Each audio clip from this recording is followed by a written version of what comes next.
லோகேஷ் கனகராஜ் இயக்கத்தில் தளபதி விஜய் நடித்து வரும் லியோ படத்தின் காஷ்மீர் ஷெட்யூல் சமீபத்தில் நிறைவடைந்தது. இதனையடுத்து இந்த படத்தின் அடுத்த கட்ட படப்பிடிப்பு சென்னையில் விரைவில் துவங்கப்படவிருக்கிறது. படம் குறித்த அப்டேட்டுகளை தயாரிப்பு நிறுவனம் வெளியிட்டு வருகிறது.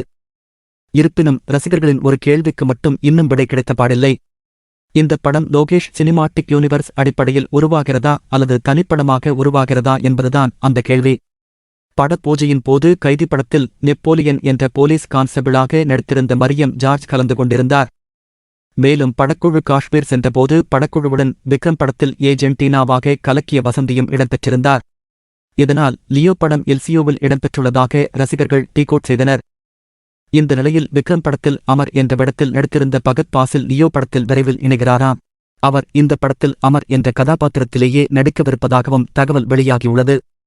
இதுகுறித்த அதிகாரப்பூர்வ அறிவிப்பை விரைவில் எதிர்பார்க்கலாம் என்று கூறப்படுகிறது. சமீபத்தில் படக்குழுவினர் காஷ்மீரில் பணியாற்றிய அனுபவம் குறித்து பேசிய வீடியோவை தயாரிப்பு நிறுவனமான 7 ஸ்கிரீன் ஸ்டுடியோஸ் வெளியிட்டிருந்தது. இந்த நிலையில் சிறிது இடைவேளைக்கு பிறகு இந்த படத்தின் படப்பிடிப்பு விரைவில் சென்னையில் துவங்கப்படவிருக்கிறது. பான் இந்தியன் படமாக உருவாகி வரும் இந்த படத்துக்கு அனிருத் இசையமைக்கிறார். மனோஜ் பரம்ஹம்சா இந்த படத்துக்கு ஒளிப்பதிவு செய்கிறார்.